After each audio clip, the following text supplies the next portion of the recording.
The courtroom was already laughing before the judge even sat down, and that should have told you everything you needed to know about how this was going to go. I mean, there's opposing counsel standing there with a big foam core poster labeled Panoramic Rights of Birchwater Bluff.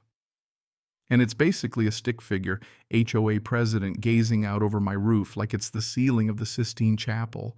Then the judge, still snorting, says, "And where exactly is your authority?" The HOA president points at a map, completely misses, and lands her finger square on the county fairgrounds, and I swear the bailiff actually snorted out loud.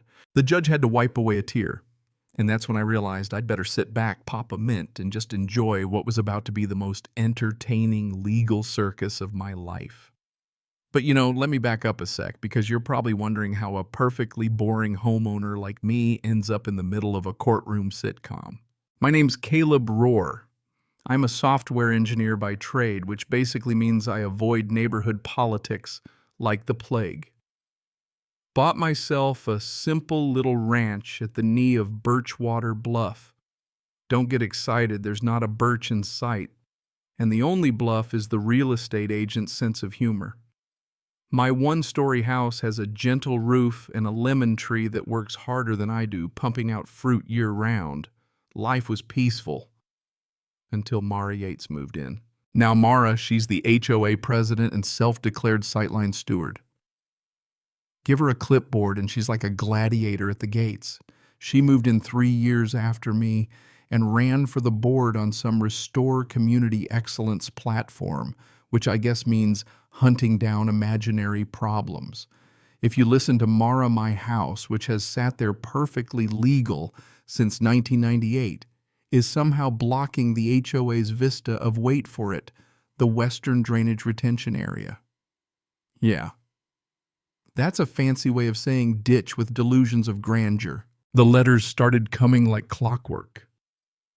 First notice of visual encroachment printed on HOA letterhead straight out of a 90s clip art pack. Then came the second notice, not the real title, but honestly it was just "Your house exists." By the time I got to the third, I just about lost it. Final notice, "Please relocate your dwelling 2 lots east." She really wanted me to pick up my house and move it all because she didn't like where it sat. You can't make this up. But Mara wasn't done. She posted a laminated view corridor map on the community board, and the dotted lines went right through my kitchen island like my breakfast nook was some threat to national security. Then, while I was at work, she sent out volunteers armed with selfie sticks to take elevation photos from my backyard. Only reason I found out. My neighbor texted me a picture of 3 retirees standing on my patio furniture waving their phones around trying to capture the threat. Next up, a $75 fine for having a non-compliant horizon. I framed that citation, I really did. The description read, "Property owner has failed to maintain adequate sky visibility from HOA designated viewing points." I swear if she could have fined me for the Earth's curvature, she would have. Then came the rumors. Because why stop at official harassment when you can turn it into a community event?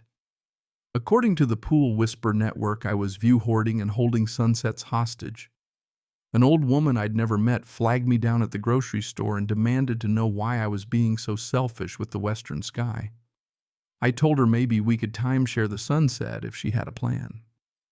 Someone slipped a flyer under my door for a fundraiser to buy me a tiny house so the community can breathe. They'd already picked out a spot for me right behind the dumpsters by the maintenance shed. Top donor tier Vista Visionary. Can't make this up. Things got even weirder. Mara calls an emergency HOA meeting, pitches a plan to sue me for obstruction beyond jurisdiction, outside their zone. It sounded like a Harry Potter spell, but she was serious. Room was packed. I'm pretty sure half the crowd just wanted to see what stunt she'd pull next. She had a PowerPoint complete with flying transitions and dramatic music.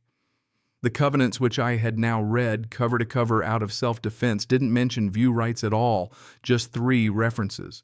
View's newsletter last published 2004. The board's views are advisory, not about scenery, and do not hang Halloween decorations with an unflattering view of the street, all about tacky skeleton placement. But facts weren't going to stop Mara. She hired her cousin's law firm, not making this up, which operated out of a strip mall and communicated exclusively via fax. They filed a county court lawsuit claiming my house infringed on collective scenery usage. My attorney countered with a plat map city permits and what she called a dignified eyebrow. That's lawyer talk for, are you kidding me? Discovery turned into a total carnival. Their exhibits included a watercolor of what Mara wished the neighborhood looked like: birds, clouds, rainbows, none of which we have. Then there was a photo of a Swiss lake with a sticky note for reference. We don't have a lake, just a retention pond that goes green by June. My personal favorite, a Google Maps screenshot with a crown drawn over the HOA office, a skull and crossbones over my house, and arrows pointing at suspicious fence height. It was entered into evidence. Seriously. Meanwhile, my lawyer, she's got the cardigan of a librarian and the instincts of a shark, quietly produces actual documents, recorded plats, architectural approvals, boundary descriptions, the works. Turns out the view corridor Mara kept screaming about wasn't even inside the HOA's own property. Crossed 3 other parcels the HOA didn't even own. Every time Mara mentioned jurisdiction, my attorney would tap the map. Every time she talked about authority, she'd point at the lines. It was like watching someone claim the ocean from a paddle boat. Finally, trial day, and it had all the drama of a middle school play. Mara shows up in what had to be her court blazer from a time capsule and a briefcase that still had price tags from a yard sale. She tries to do a live demo, brings a collapsible periscope, swears that if she stands on tiptoe on the HOA clubhouse roof at sunset, my house interrupts the communal vibe. She brought a stepladder into court. The bailiff had to take it away. And that's when the judge lost it. "Ma'am," he says, barely holding it together, "your HOA has no property interest in vibes." The courtroom exploded. Even the court reporter was laughing into her keyboard. My attorney calmly asks Mara where the covenants establish view rights. Mara, not missing a beat, says Appendix Q with all the confidence in the world. We all open to Appendix Q. It's a potluck sign-up sheet from 2006. Someone brought deviled eggs and experimental coleslaw.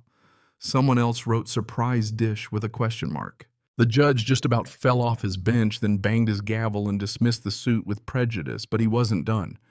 He warned Mara about abuse of process, said frivolous lawsuits weren't a joke, and not so subtly told them they'd probably be covering my attorney fees. The bailiff, who hadn't said a word all day, just goes, "Oof," like he's watching a linebacker get flattened. The rest of the board, minus Mara, who'd stormed out, looked like kids who got caught with a slingshot. Insurance refused to pay for what they called Vista litigation, citing a specific exclusion for lawsuits about sunsets, horizons, or general ambience.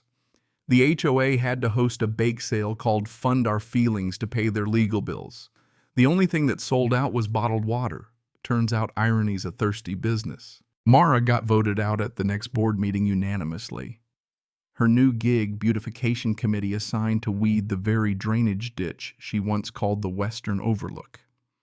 Oh, and about those attorney fees, $32,000, all out of Mara's own pocket because she ignored the board's advice and went rogue. When the court clerk handed her the order, she stood there staring at that number mouth opening and closing like a fish on a dock before she just walked out silent as the grave. And me. Well, I still get sunset views now with a front row seat to the HOA's new policy of actual common sense. The only corridor they worry about these days is whether the bake sale table blocks the fire exit. So tell me, folks, what's the wildest HOA story you've ever heard?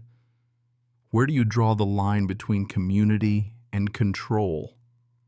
Drop your own saga or your take on justice below. Because in the end, sometimes the only thing more ridiculous than the rules are the people trying to enforce them. And if you made it this far, hit that like button and share your own view. Maybe we'll all find a little more sky together.